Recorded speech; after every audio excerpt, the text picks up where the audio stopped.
Antes de começar, eu tenho uma pergunta muito importante pra fazer pra vocês. Diga. Normalmente eu faço perguntas relacionadas ao episódio, né, meio assim, lúdicas, tal, de quebra-gelo. Mas já que a gente tá falando sobre a greve, então eu queria falar, fora de falar sobre o cinema, né, com que vocês trabalham dentro do cinema, da produção de cinema. Tá, eu achei que era uma pergunta tipo sim ou não. Eu trabalho com a captação de imagens, né? Tipo, tanto fotografia quanto operação de câmera. Na verdade, minha formação é para operação de câmera, né? Então, tipo, é para fazer vídeo, televisão principalmente, né? Tipo, programa, assim, tipo, esses programas jornalísticos e tal. Mas eu migrei para fotografia e hoje em dia eu também dirijo, né? Tanto que o Diego que tá aqui hoje fez um roteiro aí que em breve vou dirigir e tal. Eu fiz um curta também com a Léo Aldir Blanc. Tem os outros trabalhos meus aí que vão estar linkados na descrição para quem quiser ouvir. Bem, eu sou formado, né, cinema e audiovisual, e desde então eu tô fazendo freelas na área, né, nada fixo, mas como o David falou, eu já fiz roteiros, eu também já trabalhei como produtor e assistente de produção em algumas coisas, já fiz assistência de direção por um tempo, mas basicamente são coisas que eu faço como freela mesmo, né, já ajudei amigos em captação de som, apesar de ser uma área que eu fiz muito pouco, assim, já também fui assistente de fotografia, mas muito pouco também, assim, pra pegar uma expertise da área, assim, mas basicamente são freelas mais em roteiro e produção que acontece quando eu busco, e também tem projetos de dirigir curtas, aí tirar eles do papel. Isso aqui. Então, eu escrevo roteiro também, e só que eu tô mais na parte de atuação, eu sou ator audiovisual, e eu participei, basicamente, muitos dos meus trabalhos de figuração, fiz só um papel em que eu realmente, tipo, falei mesmo. Se a gente vai falar sobre figuração e ator mesmo, assim, sabe, que tá acreditado, tipo, pessoa 1, pessoa 2 e tal, né, porque isso vai ser bastante importante pro episódio também. Com certeza. E eu tô há 1 ano sem ser chamado, quem quiser me chamar, estou completamente disponível na área de São Paulo ou qualquer lugar aí. Enfim, vamos começar? Vamos nessa, Bora. Então tá, 1, 2, 3 e...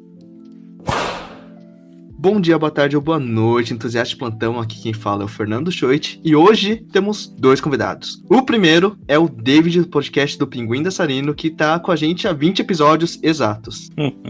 E aí, gente, beleza? Eu fui fazer o Media Kit, fui contando, assim, os episódios que ele tava. Isso dá 1/4 do EntusaCast, olha aí. Eu participei muito mais que muito membro fixo, né? Aí, ó, pra você ver. Aí, e o outro, debutando aqui no EntusaCast, temos o cineasta, criador de conteúdo, crítico de cinema, que também tá no canal Fiz Cinema, Diego Quaglia. E aí, gente, um prazerzão participar daqui.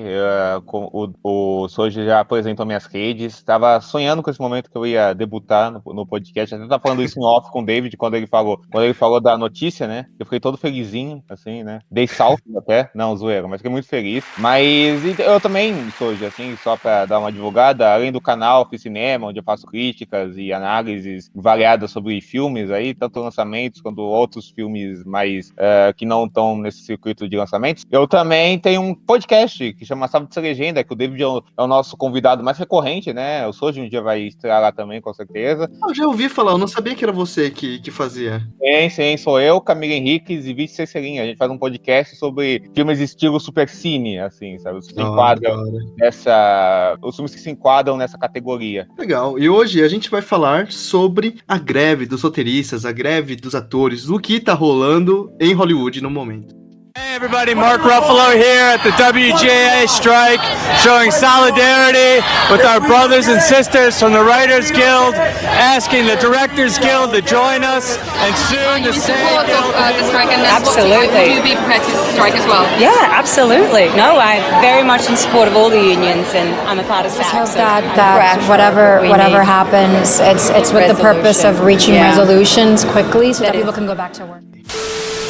Ei, parando aqui rapidinho, só pra falar uma coisa. O YouTube é um pouquinho rigoroso com direitos autorais. Então se você quiser ouvir esse mesmo episódio com trilha sonora, com música, vai no nosso Spotify, que lá a gente lança até um pouquinho antes do que do YouTube. Link na descrição. De volta pro vídeo. Eu acho que é legal a gente estar com essa equipezinha e a pergunta que eu fiz antes, porque já situar que a galera que tá aqui mexe com o cinema, né? E principalmente porque isso pega nos direitos trabalhistas de quem mexe com o cinema também, né? Mesmo sendo algo de Hollywood, é uma coisa que engloba muita coisa, né? Com certeza, com certeza. E é uma coisa, né, histórica essa greve, né? Desde os anos 60, né, que não acontecia isso, SEG e que é o Sindicato dos Atores, do DGA, que é dos roteiristas, entraram numa greve conjunta, né? Naquela época os motivos eram outros, né? Era para ganho de filmes exibidos na televisão, né? Começou essa coisa da ascensão da televisão, né? E uma curiosidade, né? Na época, a greve era comandada por Ronald Reagan, né? Que depois virou presidente dos Estados Unidos, né? E era presidente do Sindicato dos Atores pela segunda vez. Então, mas é uma coisa que, pô, você passa anos 60, 2023, né? Pô, muito tempo. Literalmente 60 anos. Esse episódio vai servir basicamente para quem não tá situado no que tá ocorrendo, né? Do que também pode impactar Brasil, cultura em geral, né? E até o básico mesmo, né? O que o pessoal assiste em casa, o que pode afetar isso tudo.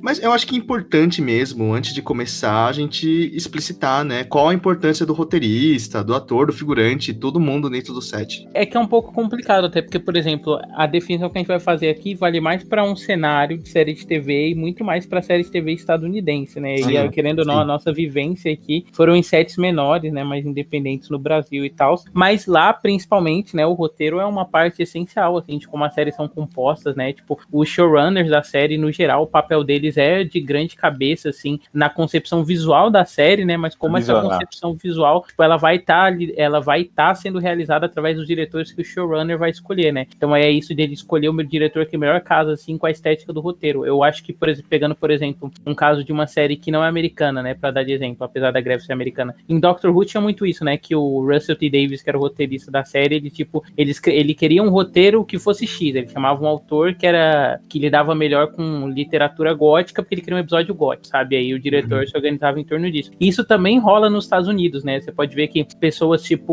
o Noah Hawley ou o próprio Donald Glover, eles trabalham muito com o Hiro Murai, né? Que é um diretor que lida melhor com a experimentação, assim, dentro da televisão, nessa coisa de criar excentricidade. E, tipo, é esse papel recorrente. Mas o papel do roteirista, né? Tanto o empregado quanto o roteirista showrunner, né? Que, tipo, é o grande comandante das séries e tal. É fazer essa criação de tudo que a gente vê no episódio, sabe? Desde a estrutura do episódio, a como esse roteiro ele vai ditar o tom que a série vai ter a partir do episódio que for desenvolvido e tal. E, tipo, ator, né? A gente sabe o que o ator faz. E o diretor em série de TV depende muito do caso, né? Tem diretores que são muito expressivos. Quando você vê um episódio, você, reconhece que é um episódio deles e tal. E tem diretores que são mais pau-mandado, né? Por exemplo, a gente tem recentemente o Matt Shakman, né? Que faz vários ótimos episódios de It's Always Sunny em Filadélfia. Mas ele só faz isso em It's Always Sunny em Filadélfia porque os showrunners da série, tipo, organizaram bem a série e, tipo, ele pegou um jeito de dirigir. Mas quando ele vai fazer coisas em outras séries de TV, são super genéricas, né? Tipo WandaVision, ou até filmes aí que ele venha fazer no futuro, você percebe que ele não tem uma marca autoral, né? E eu acho que muito da autoralidade na televisão, ela tá ligada ao roteiro, né? E ao controle que o roteirista tem da série. Eu concordo com tudo que o David falou.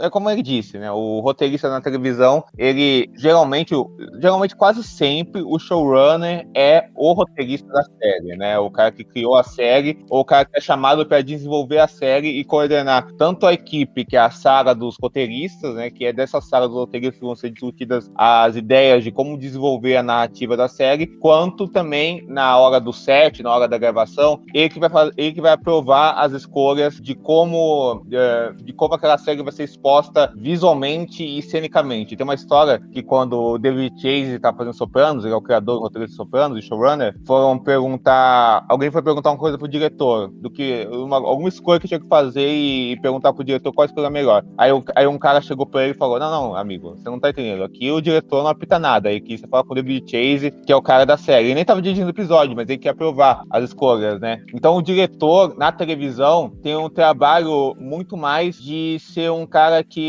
um técnico que vai expor a visão que já tá dada e expor essa visão de formas melhores ou piores, como o David falou, né? Uns são mais criativos ou menos criativos quanto a isso, sabe? Mas é um trabalho mais programático, assim, assim, quanto no cinema, o roteirista muitas vezes nem participa do set, muitas vezes é uma coisa que o roteirista, a maioria das vezes, faz o trabalho dele, entrega pro diretor, o diretor faz as alterações a partir disso, ou então, o próprio diretor é um dos roteiristas, ou o roteirista do filme, né, o cinema arte, que é mais assim, mas tem alguns diretores que gostam do roteirista no set, para já dar sugestões do que mudar junto com ele na hora, e adicionar falas dentro pro papel, e essas coisas. E é bom também dizer que no cinema, geralmente, é muito difícil uma produção maior, geralmente em todas as produções, o diretor acaba se metendo no roteiro e tirando coisas, adicionando coisas, porque é de praxe, e geralmente ou ele recebe o crédito do roteirista, só fica um crédito por questões de sindicato e tal, ou então outros vários roteiristas vão revisando aquele roteiro, até quando ele ser gravado, ele virar outra coisa completamente diferente por várias pessoas que vão tomando conta disso e vão tomando isso. Isso é meio que existe desde sempre, esse método, e acho que a greve, o sentido é assegurar a segurança de trabalho dos profissionais em todas as áreas, né? A greve, inclusive, começou mais por questões de televisão, porque o roteirista em televisão é um nome mais forte e tudo isso, né? É tão forte que vários showrunners, por exemplo, tipo o Brian Fuller, o Noah Hawley e tal, apesar de eles serem os showrunners, né, ser uma série do Brian Fuller, uma série do Noah Hawley, eles não dirigem episódios, né? O Noah Hawley mudou isso nos últimos tempos, começou a dirigir episódios isolados das séries assim, mas na primeira temporada de Fargo, por exemplo, ele não dirige, o Brian Fuller também não, né? Apesar dele ser, tipo, cabeça por trás da série, né? A série tem a marca autoral dele. Não, e o Brian Fuller é até um caso bom, porque ele não dirige os episódios, mas ele constrói uma marca estética do que ele quer que os diretores sigam, né? Então acho que esse é bem o caso que mostra a diferença de um caso pro outro caso, né? Brian Fuller, pra quem não sabe, é o roteirista e showrunner de Hannibal, Pushing Daisies, Deus Americanos, e Noah Hawley, Fargo, Legion, Lucy in the Sky. Mas uma coisa que foi muito legal que o Diego falou é essa parte do roteirista, né? Porque muita gente que eu já conversei achava que o roteirista, tipo, fazia coisa em casa, mandava, casos e casos, né? Mas principalmente esse de televisão, né? Então tem uma sala de roteiristas, né? Isso. Depende também da produção, né? Se a gente pegar... né? Estados Unidos a gente tá falando, né? De onde tá ocorrendo a greve. Mas, por exemplo, e também depende do estúdio, né? Sei lá, animação, Pixar era uma coisa completamente diferente, assim. E também de gente que não sabia que o roteirista, né? Principalmente em televisão, assim, ficava no set, né? Achava que ele só mandava aquilo, era isso, acabou o trabalho do roteirista. Que isso também acaba vindo no pagamento dele, principalmente em televisão, que é uma coisa que é constante, né? É um apoio que ele tem, esse apoio mesmo do salário que vai perdurando por muito tempo, mesmo depois ele ter feito o trabalho lá na televisão, ter escrito e tal, depois de anos ele ainda recebe por aquele trabalho. Não, com certeza. E até vou falar isso dos atores, né? Porque eu acho que a grande coisa é que o pessoal que vê a greve, acho que todo mundo acho que todo ator de Hollywood é, sei lá, o Tom Cruise, ou a Jennifer Lawrence, ou a Margot Robbie, né? E na verdade, né, esse negócio de direitos de remuneração pela sua imagem na série é um negócio muito mais complicado, porque a grande parte das pessoas do sindicato dos atores são trabalhadores que, sei lá, que fazem um episódio de Lei e Ordem aqui, um episódio de, sei lá, do CSI lá, e depois vão pegando papéis, começam muitas vezes como figurantes, que é uma coisa que a gente vai falar muito aqui, e depois vão pegando papéis maiores e tal, e vão se virando, né? Começa a fazer uma série, depois acaba a série, depois faz um filme, depois faz outra série, sabe? Vão se virando dentro desse trabalho todo que rola, né? E os preços que eles ganham pelas imagens deles é ridículo, né? O Sean Gunn, que é irmão do James Gunn, que fez Gilmore Girls anos, era um dos personagens recorrentes do Gilmore Girls, o Kirk, ele tá falando quanto ele recebe da Netflix, que a série entrou na Netflix, foi um grande boom, e quanto ele deveria receber da Warner, né, que vendeu a série pra ser exibida no Netflix também, tem um acordo com o Netflix, que a série é da Warner, ele falou que os preços são ridículos, né? A atriz lá do Orange is the New Black falou isso também, né, que foi a série que fez uma das séries que junto com House of Cards fez a Netflix ser o que ela é, sabe? E é uma atriz coadjuvante da série, né? Então você vê que esse pessoal sofre muito. E é importante, tipo, ressaltar que a greve, ela também começa, né, a partir desse negócio de negociação e tal. Eu acho que a grande diferença, assim, do streaming pra televisão é que, como a televisão, ela já tá há anos no mercado, né, as regras são muito claras, assim, tipo, de horário, em que a coisa é exibida, a pessoa receber X valor. Agora, a partir do momento que a série entra no streaming, né, o valor, tipo, é fixo, a pessoa não tem controle, mesmo que seja, por exemplo, uma série que uma série que mais renda pro streaming, aí, tipo, o streaming fica enchendo o bolso enquanto o ator não consegue pegar mais nada, entendeu? Sendo que na televisão, tipo, não, a gente sabe que a exibição em horário nobre é uma coisa, a exibição no horário matinal é outra, né? Esses valores são ajustados a partir disso. A gente já teve também uma greve em 2008, né, Diego? A última greve que teve dos roteiristas e tal. Esse impactou bastante também. Sim, esse é um clássico aí, porque toda vez que você vai ver qualquer série do começo dos anos 2000 e tal, tem uma temporada dela que é mais curta, porque ela foi feita durante a crise dos roteiristas e tal. Exato. A animação também. Exatamente. Ficar no exemplo só, a primeira temporada do Breaking Bad é mais curta por causa disso também. A terceira Avatar, eu acho também, né? Avatar, o da Nickelodeon, acho que também teve uma temporada mais curta. Sim.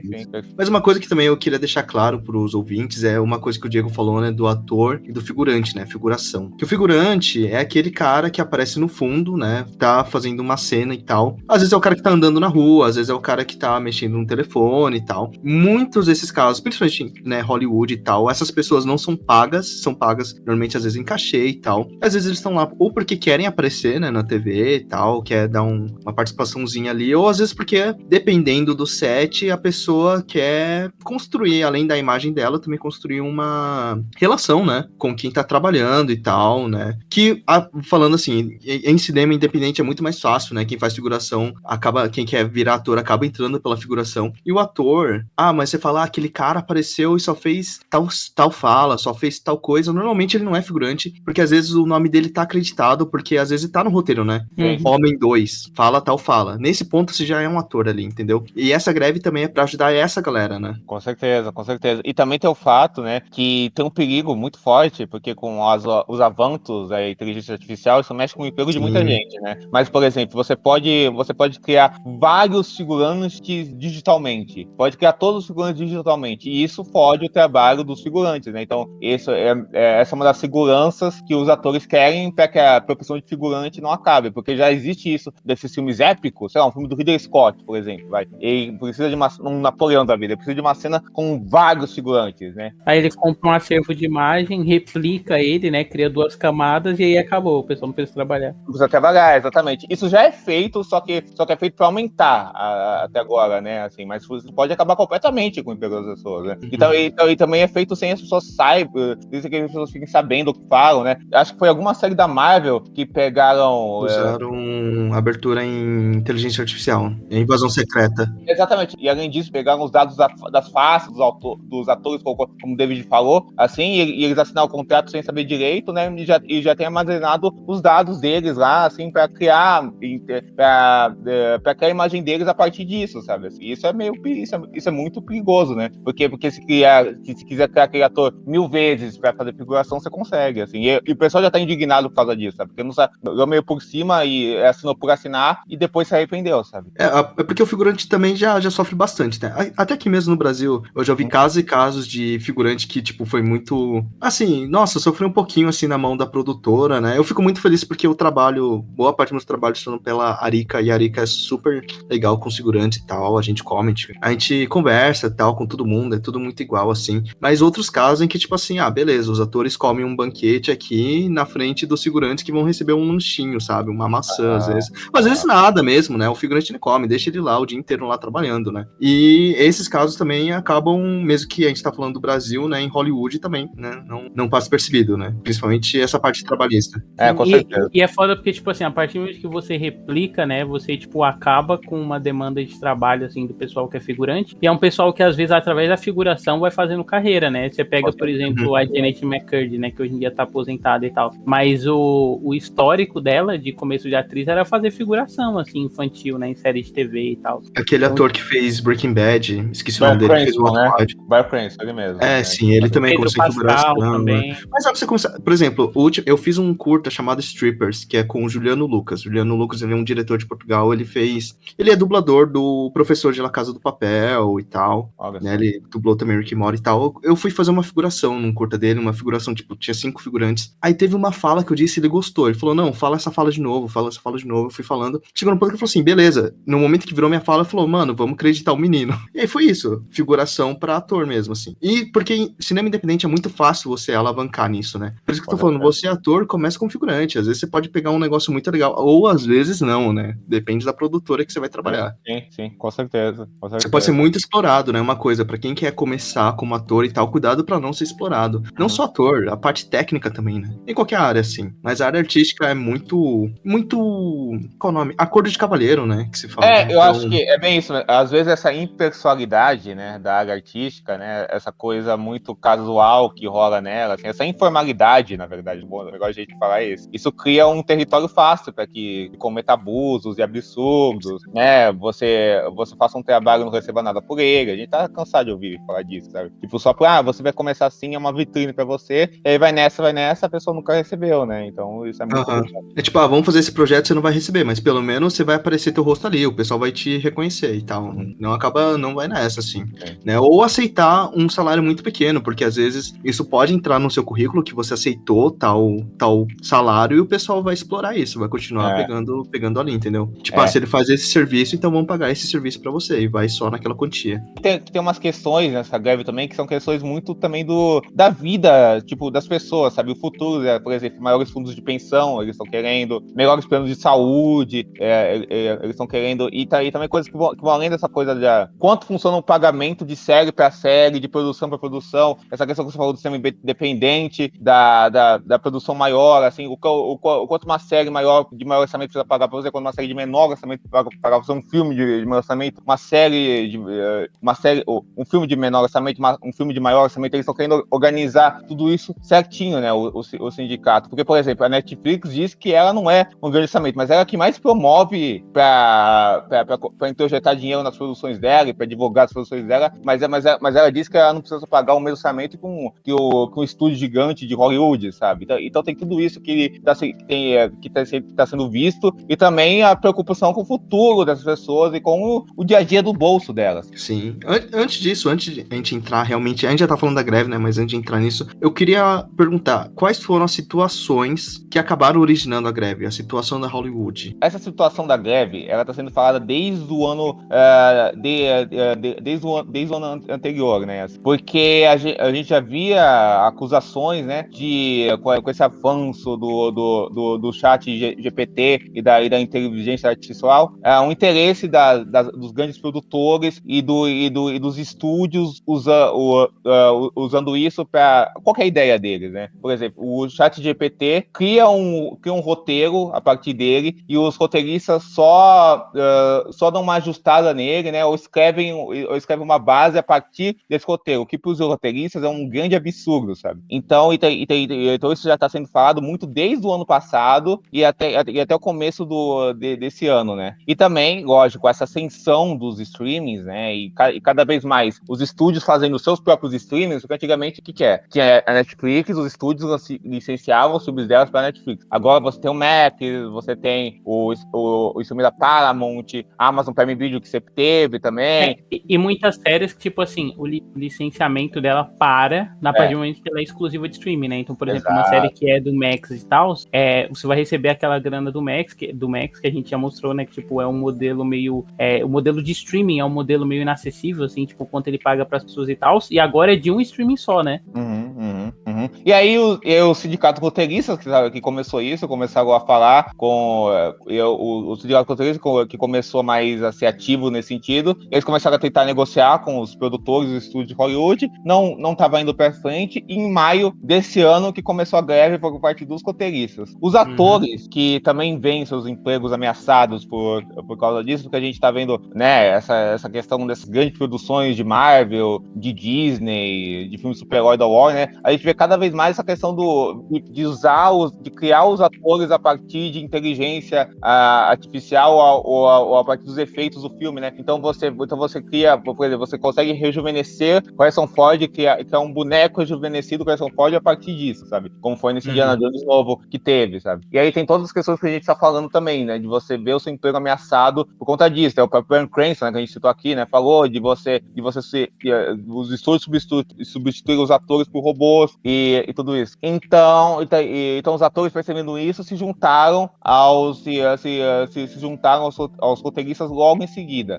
E aí a greve ganhou mais atenção porque, assim, se fosse só pelos roteiristas, os produtores iam levar isso a banho-maria, sabe assim, iam continuar enrolando, porque... Até o roteirista começar a passar fome, né? Até você começar a passar fome, como um produtor anônimo relatou isso para um jornal, né, que ia esperar os roteiristas passar fome, perder as casas, né? Até a greve acabar logo, pra greve acabar. Só que aí o que aconteceu, né? Como em todos os atores, mediaticamente, os atores dão... A falta dos atores divulgando os trabalhos dele, ou em sets, gravando as coisas, dão uma falta de grana muito maior pras grandes produtoras, porque os roteiristas, eles conseguem lidar, assim, sem ser um roteirista de uma forma muito menos prejudicial, assim, na visão deles, né? Eles conseguem fazer alterações no set mesmo, eles conseguem botar em paz, por exemplo, o Tony Gilroy, que é o showrunner qual que é o nome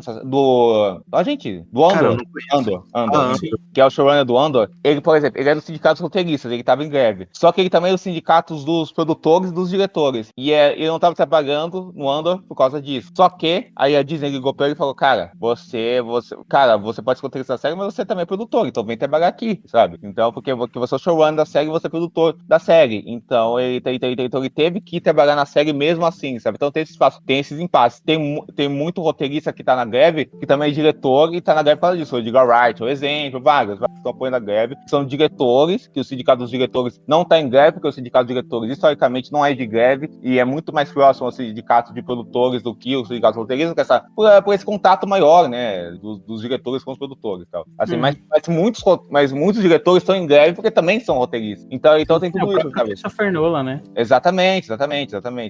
E aí tem muitos diretores que não estão em greve, mas apoiam os roteiristas, então varia muito de cada um, né? Então a greve começou assim e tá se alongando mais, ao meu ver, por causa, assim, se fosse só essa questão de pagamento de residual de streaming, isso já tinha entrado no acordo, né? Só que essa questão de inteligência artificial e essas questões do próprio streaming não liberarem os dados de audiência, tudo isso faz a coisa ser muito mais lenta de ser resolvida. E o fato dos atores estarem na briga é que faz o negócio ser mais prolongado, assim. Porque se fosse só os roteiristas, a gente com certeza nem tava falando disso, porque o roteirista, é engraçado que rola uma dicotomia, apesar deles serem os caras que têm o protagonismo na televisão, eles no geral não são vistos, são menos valorizados do que, sei lá, o diretor ou o produtor numa imagem geral das pessoas. Eles têm uma ideia mais de roteirista de peão, porque tem muito mais roteirista peão do que diretor peão, né, pra televisão. Exato. Porque o mesmo diretor pode fazer, por exemplo, 3, 4 e tal. Tipo, o mesmo roteirista, né, pode fazer, tipo, 3, 4 roteiros em diferentes coisas diferentes,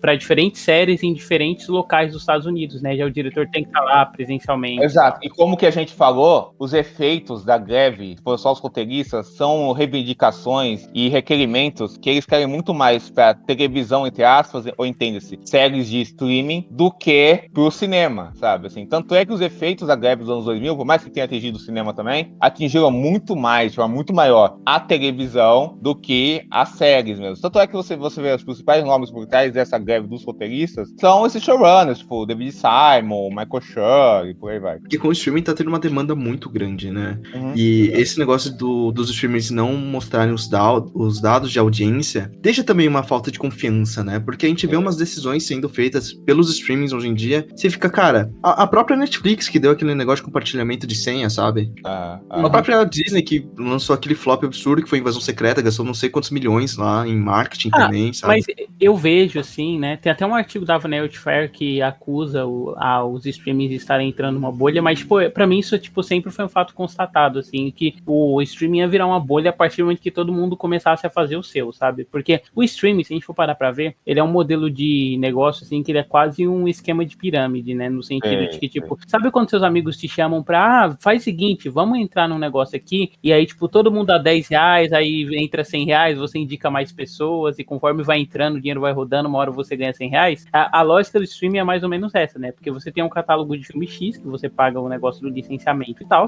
e aí, tipo, conforme o seu número de assinantes vai crescendo, você vai ganhando mais dinheiro em cima do crescimento dos assinantes, você vai colocando mais coisa e o catálogo é rotativo, né? Mas o valor que você paga pra ter a coisa é o mesmo. Mas a partir do momento que todo mundo tem seu próprio streaming, né? Isso aí começa a ficar desbalanceado, porque não é todo mundo que vai assinar todos os streamings, né? A pessoa assina um só, e aí, tipo, o streaming, por exemplo, o Netflix, né? Que era o streaming mais popular que lançou primeiro, ele começa a perder assinantes à margem de outros streamings que vão crescendo, né? Tipo, streaming da Warner e tal. Por isso, já faz muitos anos aí que a Netflix, ela percebeu que uma das coisas que ia fazer a diferença, assim, na produção do streaming, ia ser o conteúdo original, né? Tipo, sei lá, a gente tem o HBO Max, por exemplo, porque gosta das produções da Warner. Aí vai lá e assina só o HBO HBO Max. Mas aí, tipo, a Netflix, ela começou a investir, né? Quem lembra aquela época que foram 3 bilhões, assim, investimento em produções ao redor do mundo e tal, pro conteúdo original, né? Porque sabia que a pessoa ia ficar porque, eu gosto de ver Stranger Things, eu não posso cancelar a Netflix porque eu tenho que assinar Stranger Things e tal. O pessoal assinando só pra ver Stranger Things, toda vez que sair uma nova temporada, né? Exatamente. Então, tipo, a ideia do conteúdo original no streaming é muito essa, né? Você, tipo, manter a base que você já tem de assinantes, não perder e atrair novos. Só que aí, tipo, é o que eu falei, você começa a ter uma concorrência, assim, de outros streams, né? E eles, tipo, e aí a bolha começa a romper. Tipo, pra onde que essas pessoas vão, né? A partir do momento que o streaming não cresce, eles começam a ter que tirar dinheiro de outros lugares. Não à toa, streamings, por exemplo, Prime Video, eles são bem mais seguros porque ele tem um esquema próprio de anúncio, né? E a Netflix, o que ela tá tentando fazer agora é empurrar pra todo mundo o plano que tem anúncios, porque você ganha dinheiro dos anunciantes dentro da plataforma, né? Você não depende só do pessoal que assina, os anunciantes também, tipo, por exemplo, a Disney vai lá e faz um comercial do filme novo que vai pro cinema e aí paga X pra estar no seu streaming. Então você começa a buscar outros jeitos de fazer dinheiro que não só depender de assinantes, né? E pra mim, pelo menos, a não clareza, assim, dos dados vai muito em torno disso, né? Tipo, você não quer dar de cara que é um modelo que vai ficar insustentável, assim, conforme os anos vão passando. Quem surfou nesse negócio de conteúdo original, que a gente pode ver que deu uma decaída muito grande, foi a Disney Plus, né? Sim. Porque antes de vir aqui, tinha o Mandalorian, né? Então a galera assinava o Disney Plus lá fora por causa do Mandalorian. O pessoal queria ver Mandalorian. Quando veio pra cá, muitos brasileiros queriam assinar pra ver as coisas da Disney que estavam saindo dos outros streamings. Não tinha coisa da Disney mais no Netflix, não tinha aqui, não tinha ali. Vamos assinar Disney Plus. Só que depois que você acaba com isso, tipo assim, ok, eu vou assinar Disney Plus que eu gosto muito do Rei Leão. Só que você sabe que você não vai ficar vendo o Rei Leão 24 horas por dia, sabe? Dependendo da pessoa. Dependendo da pessoa, mas assim, você quer um conteúdo novo, além de rever o conteúdo que você já tem disponível. E aí o que a Disney fez? Sei lá, lança WandaVision. Estouro. Você via todo mundo que quando a Disney Plus veio pra cá, WandaVision, um monte brasileiro lá assistindo WandaVision, pá. Beleza. Aí depois lança Loki. Mas olha só, por exemplo, você pega essa onda dos originais do MCU e dos originais de Star Wars. Por exemplo, o do MCU se beneficiou muito de ser a primeira produção pós-pandemia, né? Isso atraiu muita atenção e tal. Ficar uma marca conhecida que ficou um tempo parada. Mas a partir do momento que você, tipo, só expande, tipo, tenta fazer dinheiro em cima dessa marca, nem isso mais sustenta o streaming, sabe? Você pega, por exemplo, os índices de Invasão Secreta, já não são os mesmos índices de Loki, por exemplo. Antes disso, né, a Disney tava caindo muito. Quando saíram os dados, você vê que a Disney tava entrando num poço muito grande, cara. É complicado. E também tá complicado porque aqui na América Latina, no Canadá, na Europa Oriental, acho também, países da Ásia, o serviço da Disney dos Estados Unidos abrange outras coisas além dos filmes da Disney, né? Também tem os filmes da Fox, da falecida Fox, algumas produções do FX lá, e por aí vai. Aqui, tudo isso acabou sendo juntado pro Star Plus, assim, nesses países que você tem, inclusive o Brasil, né? Então, o Hulu, o FX,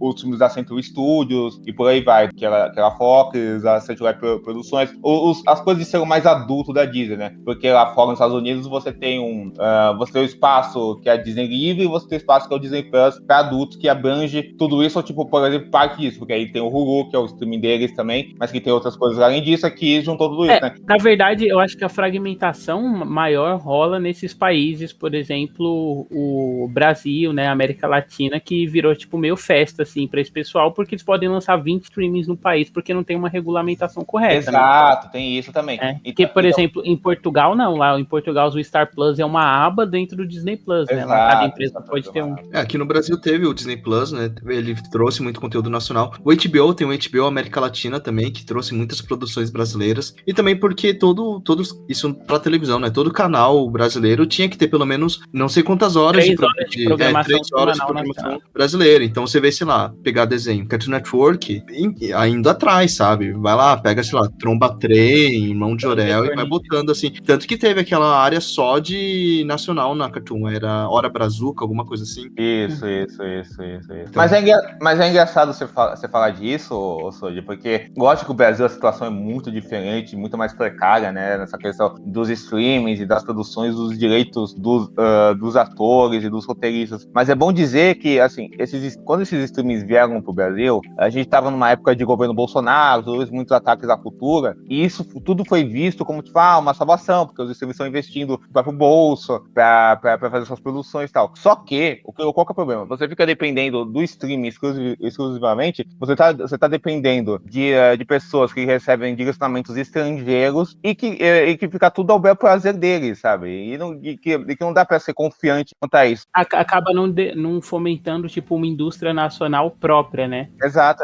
E você acaba vendo decisões sendo feitas que atrapalham o criativo das obras, assim, e a produção das obras mesmo. Por exemplo, teve uma série do Disney Plus que chama O Coro, que foi feita pelo Miguel Falabella, assim, uma série musical, que foi feita uma produção original no Disney Plus, que foi feita tal, não sei o que, tava no Disney Plus, e por causa dessa coisa de imposto e tal, a série não tá mais no Disney Plus, não tá em lugar nenhum, assim, então você só consegue ver a série hoje em dia por torrent, sabe? É uma produção do Disney Plus, sabe? Então, teve vários técnicos criativos que fizeram a série, que agora o trabalho deles não tá mais em lugar nenhum, porque eles não têm forma de lutar contra isso, porque fica uma decisão que depende só exclusivamente do Disney Plus, porque não tem regulamentação ou regras que impeçam deles fazerem um absurdo desses, né? Por exemplo, o Pedro Cardoso, ele apresentou uma série pra HBO Max, começou a produção da HBO Max, e o Pedro Cardoso acusou a própria HBO Max de tentar tirar a autoria dele da série. Ele fez um processo contra a HBO Max e a série acabou sendo cancelada, sabe? E acabou indo pra frente. Só lembrando que Pedro Cardoso, pra quem não sabe, é o ator do Agostinho Carrara. Agostinho Carrara, é verdade. E outra coisa muito perigosa, né? É que geralmente essas salas de roteiristas, assim, elas,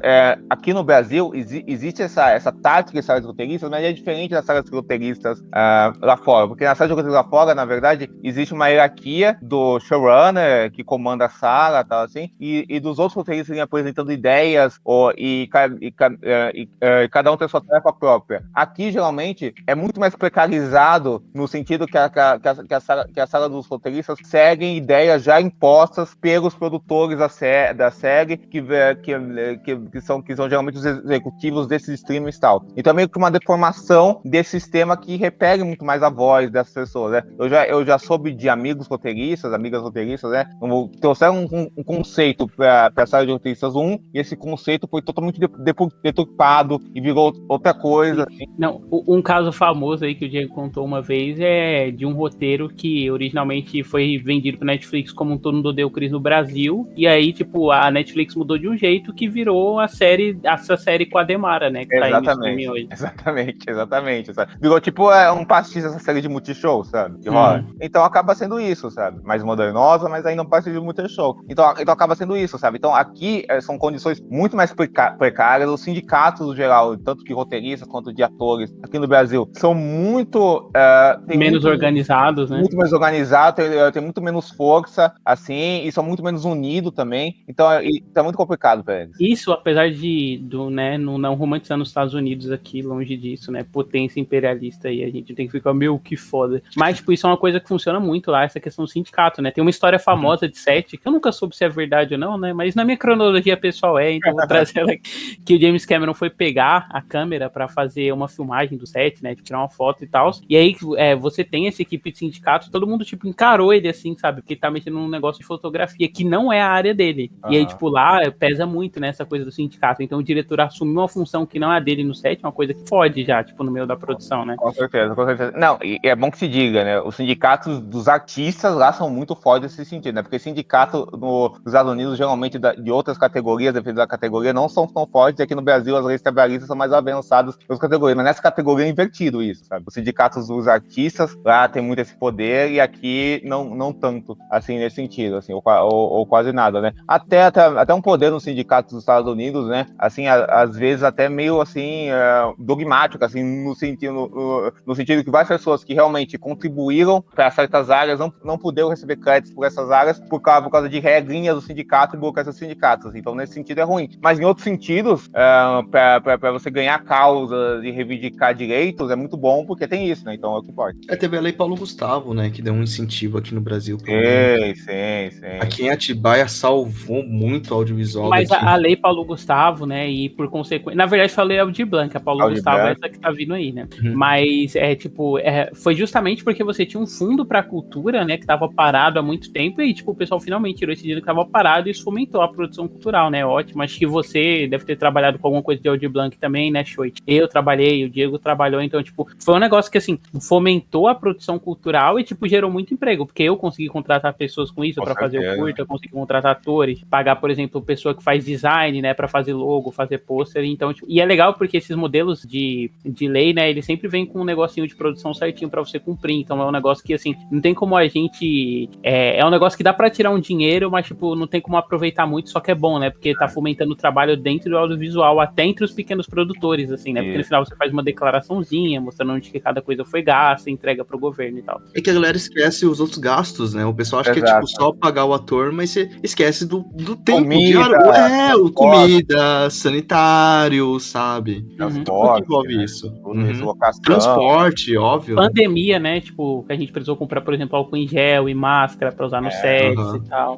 Nos que eu fui, além da máscara, né, pagaram um teste de Covid. Eu fiz o teste de Covid, eu juro, acho que umas 5 vezes durante a pandemia pra gravar as coisas, sabe? Porque toda a produção, beleza, aí eu gravava só próxima semana, daqui a meses, sabe? Beleza, vai de novo no teste. Aí você tinha que ir lá, fazer o teste, botar o cotonete até a goela, entendeu? Era aquela coisa. Aí todos os atores fazendo filinha, assim, lá no postinho de saúde pra fazer o teste. É bom que se diga também que tem um órgão no Brasil, assim, que junta atores, que é a SATED, que tá indo atrás desse uso de direitos de imagem também, né? Eles até estavam conversando aí com o governo Lula, tal, sobre isso, tal. Assim, pra entrar no meio dessas PECs aí, pro combate de fake news, tal, pra ter os direitos assegurados, né? Porque aqui no Brasil tem várias novelas, séries, no streaming, e eles ganham uma miséria, né? Já ganham uma miséria da reprise na televisão, né? Mas o que eles ganham no Brasil é uma miséria, né? Assim, então tem esses direitos sendo buscados. E outra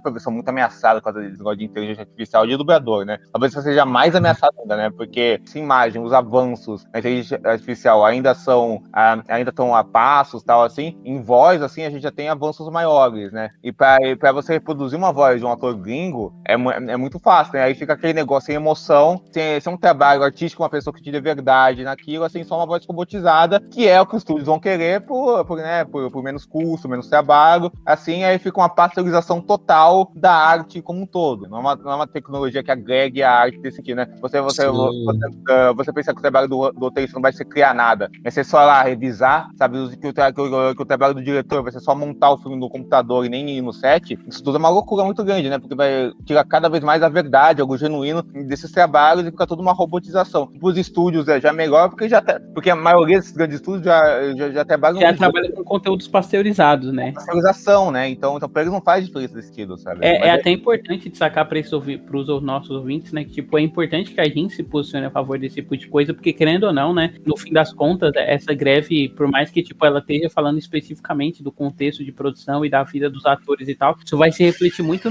nas séries, nos filmes que a gente consome, sabe? Tipo, a gente já tem cada vez mais, assim, tipo, as empresas apostando em conteúdos que são feitos, né? Tipo, eles não são feitos através de inteligência artificial, mas eles são produzidos através de algoritmos, né? Então, tipo, vai se tendo, né, essa criação constante de trabalhos medíocres, assim. E quando você passa isso pra IA, que só reproduz automaticamente a coisa vai se pasteurizando cada vez mais, né? Então, que nem o David falou sobre a dublagem, a profissionalização aqui no Brasil, né, da dublagem é uma coisa muito recente. Muito recentemente, agora, você precisa ter o DRT de ator pra você conseguir dublar, né? Uma coisa que acho que foi o Wendel Bezerra que trouxe essa profissionalização, né? Você precisa ter o DRT agora. Eu sei que começou lá pelos anos 80, 70, por aí, né? Teve uma greve, né? Por causa disso também, né? Conseguiu esse direito, né? E aí também, além disso, a gente já entrou nessa questão, né, sobre o uso de imagem. Agora a gente tem uma questão muito moral aqui também, né, que é o uso de deepfake. A gente tem deepfake de gente que já tá morta, sabe? Exato. Botando no filme ali, e você não tem o consenso da pessoa, né? Teve até esse comercial da Regina no Brasil que gerou vários debates, né,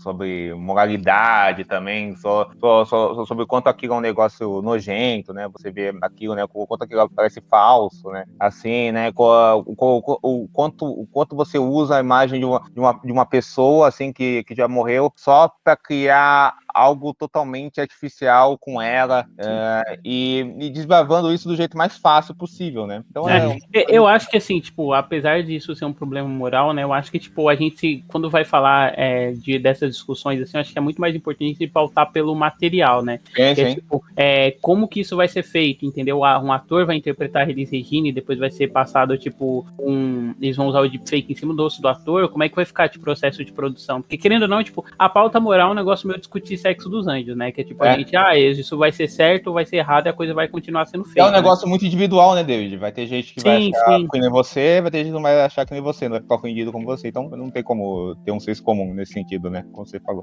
E também isso entra, a gente falou da inteligência artificial, dos efeitos visuais, né? A gente citou a Marvel, que tava tendo vários BOs com o pessoal que tava trabalhando em CGI, efeitos visuais, carga horária muito grande, e aí a abertura de Invasão Secreta botaram um AIzão e foi isso. Até porque é exigido desse pessoal uma padronização de trabalho, assim, exaustiva, né? Porque é muita produção, são prazos cada vez menores, né? E por isso cada vez mais é feito sem jeito nenhum para lidar com os efeitos, assim, para usar esses efeitos a favor da cena, sabe? Da criação da cena, sabe? Fica tudo uma coisa muito padronizada nesse sentido, assim, e muito corrida, que acaba prejudicando o pessoal dos efeitos, né? Que é uma categoria que acaba se tornando sucateada nessas grandes produções. Mas eu gostei que teve a paralisação, né? De geral, assim, de muitas obras, porque realmente tinha muita gente que não tava ligando muito pra greve e tal, e a galera realmente começou a se importar no momento em que, tipo, cara, peraí, a minha série não vai ter nova temporada, calma aí, vai demorar pra sair? Tipo, sim, cara, vai atrás pra saber o porquê, sabe? E eu queria perguntar, que obras que podem ser afetadas muito fortemente no próximo ano? Todas, verdade, né, praticamente. Né? A produção geral, né? Tudo que, até por exemplo, você pega filmes, por exemplo, Poor Things, do Yorgos Lanthimos, né, que é o diretor do Lagosta, da Favorita, que é vencedor do Oscar e tal. Ele é um filme que ele já tá gravado, ele é um filme que ele poderia estar sendo lançado, mas, cara, uma coisa importantíssima, né, é que Hollywood é uma indústria, né, então, tipo, muito do que eles fazem é se vender também. E a partir do momento que você não tem o ator pra fazer, por exemplo, participar de um talk show pra falar do filme, pra divulgar esse ator que é a imagem do filme, né, ainda mais um filme que é protagonizado pela Emma Stone, que é uma atriz conhecidíssima e tal, cara, isso vai prejudicar a bilheteria do filme, né, então não faz sentido pra eles lançar, né, então, por exemplo, apesar de ser um filme que já tá pronto, um filme que poderia ser lançado agora, como ele não teve essas coisas de divulgação gravadas pré-greve, ele atrasou, entendeu? Então, tipo, por exemplo, até coisas que já estão prontas, elas podem ser afetadas, assim, em termos de quando elas são lançadas, sabe? Sim. E as coisas que estavam em gravação, né, todas foram afetadas, né, por causa Quase disso. Todas, né? Na verdade.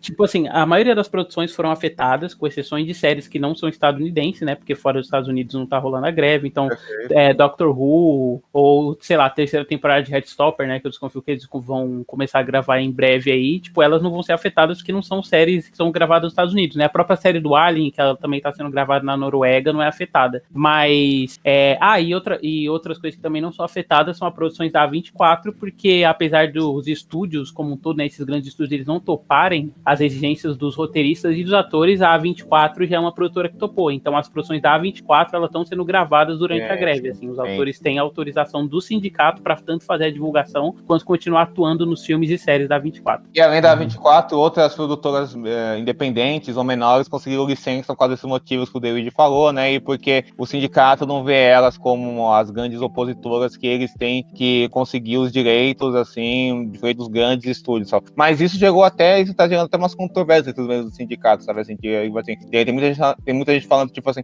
se é greve pra um, tinha que ser greve pra todos, assim, se a gente começar a fazer esse tipo de, não, esse outro não, aí a greve vai se diluindo e tudo isso, né? Então tá rolando essas divergências internas, e cada vez mais que a greve vai indo, vai gerando mais, assim, um ator aqui falando que, não sei se eu concordo com isso, outro ator aqui falando, não sei se eu concordo com aquele outro, porque assim, se os atores saírem da greve, os roteiristas vão desistir logo da greve também, porque eles têm menos força, sabe? O que tá segurando muito é os atores, porque o pessoal precisa, porque os produtores precisam muito dos atores pra fazer a divulgação dos trabalhos, precisam deles no set, do dia a dia do set e tudo isso, mas principalmente pra divulgação, se você for ver, como o David falou, os talk shows não estão rolando mais, e eles são um dos mais prejudicados, que os atores precisam ir pros talk shows pra divulgar o trabalho deles, sabe? Então, então se prejudica muito os talk shows também, sabe? Então, eu acho que a greve, ela não vai acabar tão cedo, assim, eu acho que o pior prazo pra greve acabar é outubro, assim, tô falando que se a greve chegar até outubro e não tiver acabado, é a pior possibilidade, sabe, assim, que é o prazo limite, né? A gente tá comentando aqui, mas, por exemplo, anteontem teve a primeira reunião, né, dos produtores com o sindicato, assim. É bom a gente deixar claro quando a gente tá gravando também, sim, né? A gente tá gravando dia 6/8, né? Principalmente que a gente tá falando de um contexto que tá acontecendo acontecendo, né? né? 6 de agosto de 2023, tá, gente? Domingo, enfim. Sim. Anteontem, né, rolou a primeira reunião, assim, dos sindicatos com os produtores, né, e tal, e nada foi acordado, assim, né? Então vamos ver, assim, como é que vai ser, assim, se vai se estender até outubro. Mas eu acho que, por exemplo, a maioria das premiações, eles dependem dos atores irem, né? Tipo, pra receber prêmio e tal. Porque premiação é meio que uma grande festa da indústria, assim, uma grande chance de marketear as coisas. Se não rolar, por exemplo, Emmy, essas coisas assim, aí, tipo, fudeu mesmo pro pessoal das grandes produtoras, e aí, tipo, topar o acordo ou morrer no caminho, sabe? É hoje que eu ia fazer a próxima pergunta, né? Como isso iria afetar o Oscar? Ele vai ser atrasado, né? Tipo, talvez o Oscar nem tanto, porque o Oscar ainda tá muito longe, mas o Emmy, por exemplo, que ia rolar em setembro, ele já foi adiado. Mas afeta o Oscar no sentido que tem produções que estavam cotadas como futuras produções que poderiam estar no Oscar desse ano, que talvez não estejam no Oscar desse ano. Por exemplo, a Cor Púrpura, que a Warner já falou de adiar, e possivelmente será adiado. Duna 2, que talvez seja adiado ou não, que também era um concorrente forte pro Oscar, né? Sempre O Poor Things também, né? Que a gente Poor já Things comentou. também, sim. Então isso acaba mexendo com esse calendário de premiações e tudo isso. Alguns filmes saem fortalecidos, sei lá, um Barbie da vida, como ele não vai ter outros filmes da Warner, que a Warner vai fazer campanha pra eles, talvez ele já consiga se oferecer no Oscar como filme blockbuster que vai estar no Oscar. Até porque muitos dos vídeos, por exemplo, de apresentação de Barbie, divulgação, eles foram gravados pré-greve, né? Então eles vão lá e usam. Exatamente. Isso eles já saem como fortalecido. Outros filmes não, outros filmes vão ficar pro ano que vem pra tentar as premiações futuras, sabe? E aí todo o calendário vai ter que ser refeito por causa disso, e pá. Vocês acham que os streamings vão apostar mais durante a greve agora, né? Em produções estrangeiras? Estrangeiras, assim, fora de Hollywood, né? A gente vê, sei lá, pessoal comprando, por exemplo, muito dorama agora, né? A gente tá tendo muito dorama dentro dos streamings. Isso aí é mais porque a partir do momento que a Netflix ela se lançou no mercado coreano, né? Lá os processos de regulamentação são mais fortes. Então, tipo, você só entra a partir do momento quando você produz, né? Isso é uma exigência que afetou a televisão a cabo, né? Você comentou mais cedo sobre as 3 horas semanais. Isso aí foi um projeto de lei, né? Que obrigava os canais a terem 3 horas de programação semanal que era original. E aí, como tipo, a maioria dos canais, eles não tinham uma meta de produção nacional, eles compraram coisa nacional para ir passando assim, enquanto isso eles produziam programas próprios, né? E a mesma coisa assim com o dorama. A Netflix quer colocar 20, sei lá, dando um exemplo hipotético, que a Netflix quer colocar 100 filmes no catálogo esse mês. E aí a lei de incentivo lá diz que 30 tem que ser coreano, sabe? 30% ou 20%. Então, tipo, se ela não puder comprar os filmes coreanos e colocar lá dentro, o que ela vai fazer? Ela vai ter que produzir. E a produção da Netflix, ela gera uma distribuição internacional. E aí por isso que a gente vê, tipo, esse excesso tão grande de produções coreanas, né, na Netflix, assim. Nem é tanto por conta de, tipo, comprar coisa por conta da greve e tal. Uma coisa que ajuda muito, muito mesmo, é que a Netflix, principalmente, mas todos os streamers, a Netflix é que mais tem isso, tem braços internacionais que já são muito fortes. Por exemplo, tem o braço da Espanha, da Netflix, a Casa de Papel, tudo isso é muito forte. Assim, o braço na Alemanha, até que no Brasil, sabe, eles já têm um olhar dessa globalização do conteúdo que já é muito forte e ajuda a contornar nessas situações, né? Para fazer contrato, já tem esses contratos, tudo isso. Então isso coloca um salvo para eles serem produções enquanto a greve não acaba. Outra coisa que ajuda também é, por exemplo, nas televisões estão passando muita série de streamings na TV aberta, por exemplo. O CBS, se não me engano, é da Paramount. E o CBS agora tá passando aquela série Yellowstone, então sucesso no streaming tá passando lá na CBS e tal. Cortaram algumas partes, tudo aí, né, editada pra caber no formato de TV aberta, mas tá passando lá e é um puta sucesso, sabe? Então eles conseguem se virar nesse sentido até a greve não acabar. Como vocês acham que a greve pode afetar o Brasil? Cara, é difícil, né? Eu acho que pode afetar no Brasil muito no sentido de exibição mesmo, né? Eu acho que os calendários aí do pessoal que distribuidoras, assim, vai ter que ser muito pensado, tal, assim, de como recolocar as janelas das coisas, né? Porque cada vez mais a gente tem, depende, né, também, né? Varia muito do volume de produção da coisa, né, e do orçamento, mas cada vez mais a gente tem janelas menores de exibição das coisas, dependendo, né, assim. Então isso acaba então isso acaba fazendo que todas as produções tenham que ser repensadas nesse sentido, né, e que acaba afetando produções menores e produções brasileiras. Por exemplo, nesse momento que a gente tá aqui, vários filmes brasileiros são desolados do cinema, né? Por quê? Porque é um momento que tá passando, que toda a grande produção tá concentrada no Barbie, no Oppenheimer e no Missão Impossível. Missão Impossível é o que mais tá sofrendo com isso e talvez ganhe um pouco sobrevida e a bilheteria cresça, porque não tem mais mais nada tão concorrido no esquema blockbuster que vai vir, né, nos próximos momentos, né?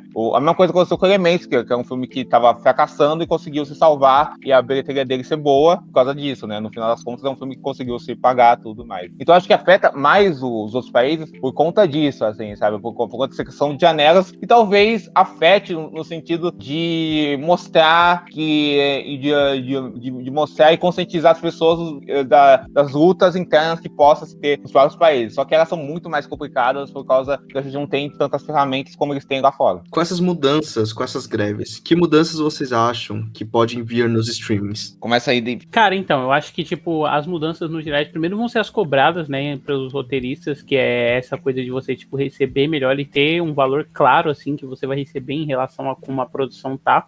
Talvez os streamings, em relação a isso, mantenham menos tempo séries que provavelmente eles geralmente fazem contratos maiores, né? Por exemplo, o Seinfeld, se eu não me engano, o contrato de distribuição da Netflix recente é 10 anos, né? Tipo, é 10 anos na Netflix, e aí se outro streaming quiser comprar para depois disso, isso é negociável. Então, acho que, tipo, esses contratos, assim, eles vão ser menores justamente porque o dinheiro que você vai pagar pros roteiristas, né, e pra equipe vai ser mais justo. Em relação a outras coisas, eu vejo, sei lá, é difícil dizer, né? Porque, por exemplo, esse negócio da IA vai ser muito relativo de como o contrato dos atores vai ficar, né? E aí, tipo, a gente não tem uma clareza tão grande assim em relação, tipo, às exigências de contrato dele, com exceção desse negócio, né? Da criação de rostos e reprodução deles em séries de grandamento, né? E outra coisa que eu vejo muito rolando é, tipo, às vezes até as coisas que elas começaram sendo originais dos streamings, elas tendo distribuições em outros streamings, né? Tanto que, por exemplo, isso é uma tática que o próprio David Zaslav, assim, já cantou e virou meio que uma coisa de contrato já da HBO, tipo,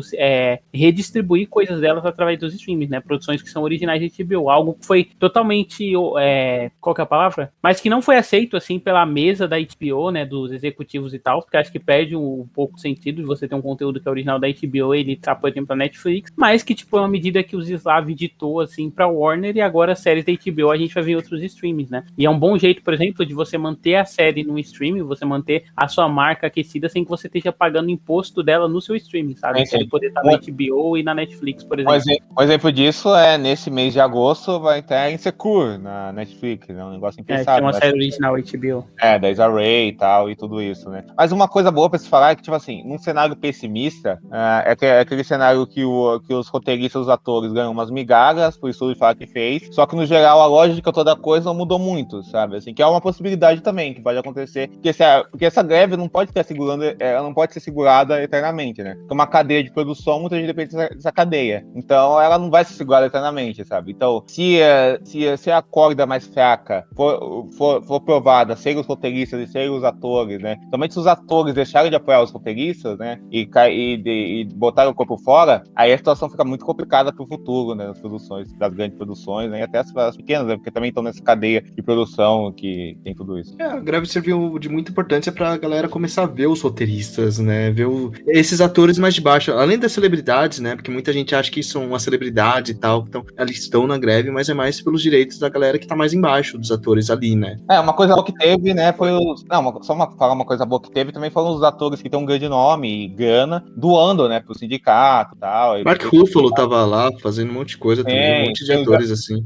O George Clooney doou uma grana, o The Rock fez a maior doação, por isso foi muito bom. A Margot Robbie também tava nessa, né, se não me engano. Exato. E greve sempre ajuda a gente a dar um pouquinho mais de importância, né, a gente para, eita, sabe, isso aqui é realmente importante. É só a gente ver quando teve aquela greve dos caminhoneiros, há uns 4 anos atrás, que realmente paralisou tudo, assim, sabe? Com certeza. Vocês querem falar mais alguma coisa? Não, acho que é isso mesmo, assim, pelo menos da minha parte, né? Só dizer para as pessoas apoiem a greve, assim. Tipo, eu sei que a gente tá no Brasil, não pode falar mais, não pode fazer muita coisa em relação a isso. Mas, sei lá, assim, a gente vê, por exemplo, alguém disseminando informação, falando que a ator e roteirista é vagabundo, tá enchendo o bolso de dinheiro e tal. Falar, né? Que rico, não, né? Falar que não é assim que funciona, né? Que ator e roteirista, no fim, ainda fazem parte de uma classe operária, né? Tipo, é que a gente sempre pensa nas grandes estrelas, mas o que tem, por exemplo, de ator que vive de fazer figuração, assim, o roteirista, né, que vive de fazer, tipo, por exemplo, comercial pra YouTube, essas coisas do tipo, é o que mais rola, né? Tipo, isso tanto nos Estados Unidos quanto aqui no Brasil também. Com certeza, que fica saltando muitas vezes, né, David? De um episódio de série para outro episódio de outra série, e por aí vai, né? Escreve um roteiro de série aqui, depois escreve um roteiro de série lá, aí consegue entrar numa sala de roteiristas, aí a série cancelada, piada, depois você tem que achar outra, aí faz um comercial, aí enquanto isso ele tenta fazer o projeto independente dele, assim, sabe? É uma generalização muito grande, assim, por motivos maléficos, né? Você fala que eles estão fazendo isso por serem mimados, né? E é Hollywood mimada a fazer isso.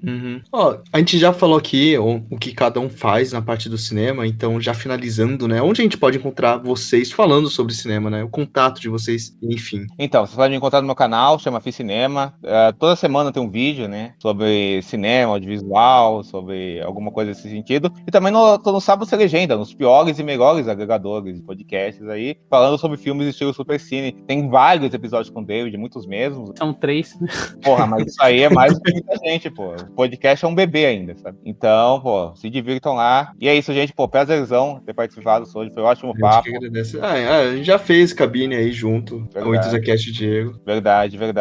Somos parceiros aí, cara. Então, sempre que tá precisando, chame aí que tamo junto, mano. Tamo junto. Você, David. Vocês encontram meu trabalho no Pinguim Dançarino, né? Que é o podcast que tá saindo aí semanalmente. Também tá nos melhores agregadores. A gente também tá no YouTube, né? De vez em quando, inclusive, a gente também tá lançando shorts no YouTube, né? Vídeo no TikTok, estamos aí. E acho que é isso. As minhas redes sociais vão estar linkadas. Só agradecer ao Shoit aí pela participação. Muito legal poder fazer um programa sobre a greve, né? Acho que é um assunto muito importante, assim, de se discutir atualmente e de pontuar, né? O quanto ela tá sendo importante, o quanto ela vai mudar aí a indústria do audiovisual como a gente conhece, né? Tipo, às vezes só nos Estados Unidos, mas quem sabe, por exemplo, se espólios disso vazarem pro Brasil, as mudanças que a gente não vai ver, né? Então, muito legal o programa. O EntusiaCast normalmente não faz muitos assuntos sobre temas, né? Mas a gente achou legal fazer sobre esse, né? Normalmente a gente só fala, tipo, de um filme específico, uma série específica, no máximo alguns jogos ou outros, assim. Mas tema mesmo, acho que a gente vai começar a fazer um pouquinho mais recorrente, assim, né? Não, eu falo que uma coisa legal, Soji, é que assim, a gente com conteúdo e pessoas que fazem crítica, que produzem conteúdo sobre essas coisas e tal, a gente meio que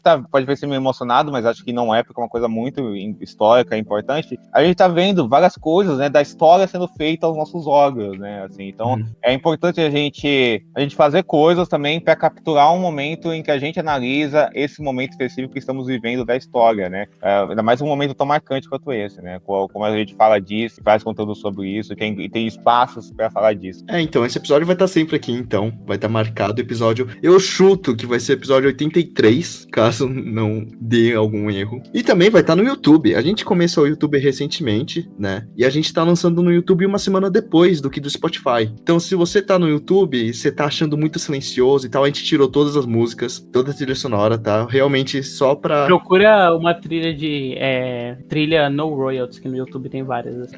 Sim, pra não tô cair ligado. o vídeo, né? Pra não cair o vídeo, a gente só tira, assim, mais fácil na edição. Conseguir monetizar também, né? E aí, que se você tá no YouTube, vai estar lá, tal, anúncio toda sexta, uma sexta depois da sexta que a gente posta aqui no Spotify. Então não esquece de se inscrever, dar like, enfim, compartilhar. Se você está no Spotify, não esquece de classificar a gente, né? Tem umas estrelinhas lá no nosso perfil, classifica a gente, enfim. E não deixa de procurar o trabalho do David e do Diego. Ficamos por aqui? Ficamos por aqui. Enfim, gente. Falou. Falou, gente.